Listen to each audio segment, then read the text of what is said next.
في الفيديو ده هننفذ الغرزة دي. غرزة بتتكون من العمود بلفة، كلها عبارة عن عمود بلفة، وهي تعتبر غرزة بارزة حلوة جدا في الكوفيات وفي البلوفرات، ونقدر ننفذها بكل أنواع الخيوط في منتهى البساطة. هنبتدي نشتغل على طول فيها عشان ما نضيعش الوقت. أنا هشتغل بخيط صوف متوسط السمك، مش قوي يعني، ومعاه إبرة رقم 4. هنبتدي نعمل مجموعة من السلاسل. مجموعة السلاسل دي مضاعفات العدد 5. أول حاجة هبتدي هعمل غرزة عقدة البداية بالشكل ده. هحط الإبرة في العقدة كده وهسحب الخيط. هبتدي أعمل مجموعة من السلاسل. مجموعة السلاسل دي مضاعفات العدد 5. 1 2 3 4 5. 1 2 3 4 5. 1 2 3 4 5. طبعا انتي هتنفذيها بالطول المناسب للمشروع اللي انتي هتنفذيه. انا هعمل نموذج صغير عشان نشوف بس الغرزة هتتعمل ازاي.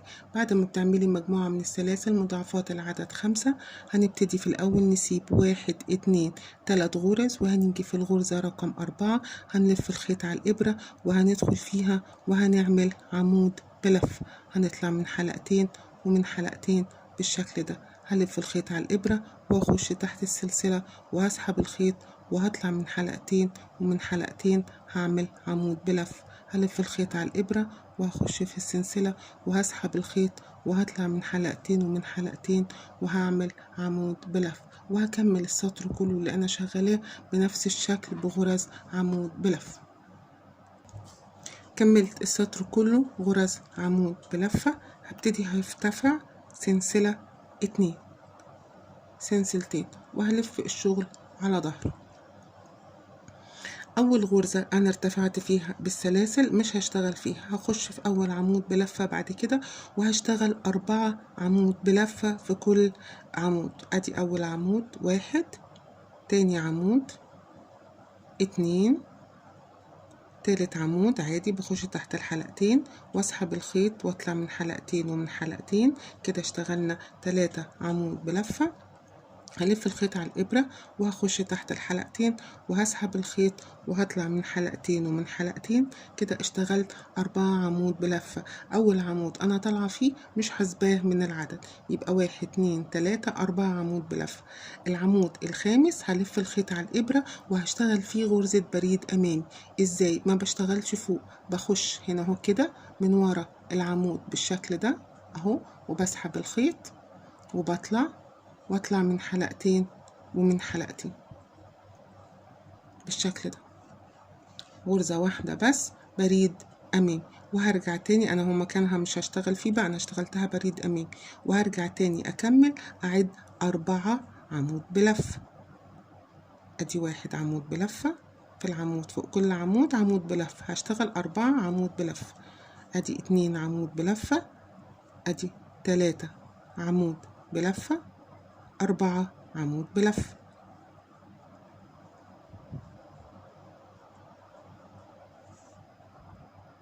وهرجع تاني في العمود الخامس، هاجي من وراه هعمل غرزة بريد أمامي، بخش من ورا العمود بالشكل ده وبسحب الخيط وبطلع واطلع من حلقتين ومن حلقتين بريد أمامي. هلف الخيط على الإبرة وهكمل هشتغل في العمود اللي بعديه عادي خالص غرزة عمود بلف. هخش تحت الحلقتين واسحب الخيط واشتغل برضو 4 عمود بلف. 1 2 3 4 عمود بلف. في العمود الخامس هشتغل غرزة بريد أمامي.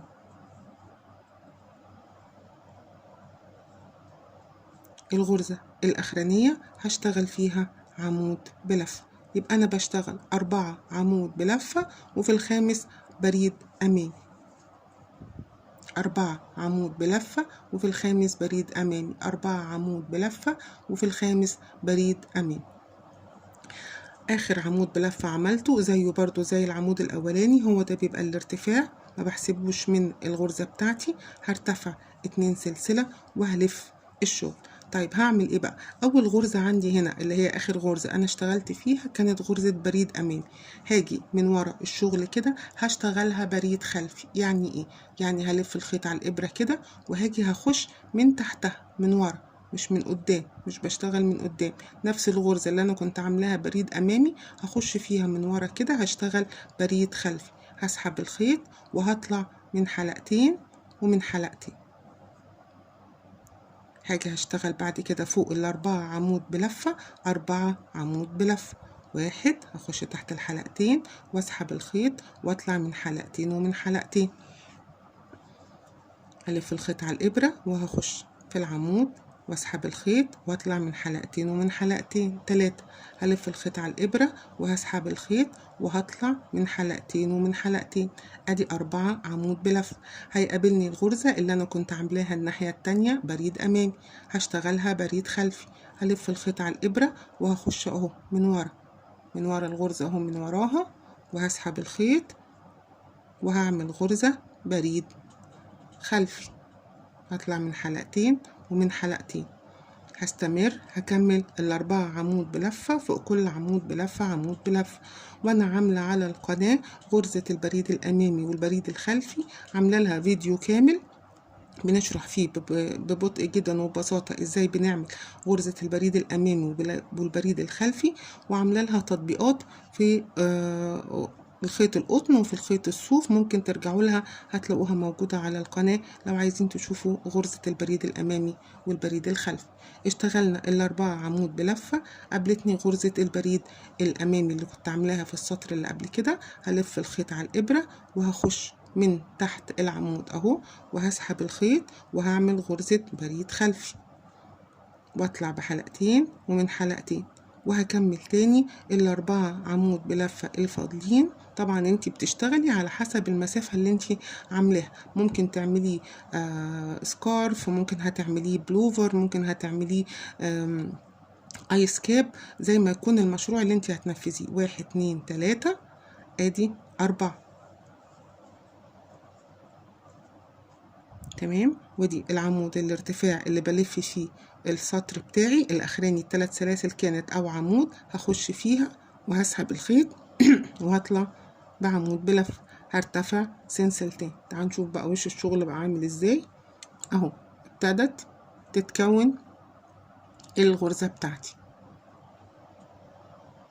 بنفضل شغالين بنفس الطريقة. سطر بيبقى فيه الغرزة دي بريد أمامي، والسطر اللي بعديه الغرزة الخامسة بتبقى بريد خلفي. سطر بتبقى بريد أمامي وسطر بتبقى الغرزة بريد خلفي. بنفضل شغالين كده لحد ما بنعلى بالمستوى اللي احنا عايزينه من الشغل. نكررها تاني. آخر دور دفعنا اهو سلسلتين. هلف الخيط على الإبرة وعندي 4 عمود بلفة. هشتغل فوق كل عمود بلفة عمود بلفة. 1 2 3 4. هاجي في العمود الخامس اهو بيبقى هو ورا فراغ كده اللي هو معمول بريد امامي. هخش من تحت الغرزة كده وهسحب الخيط وهعمل بريد امامي، وهكمل ال4 عمود بلفة اللي بعديهم 4 عمود بلفة.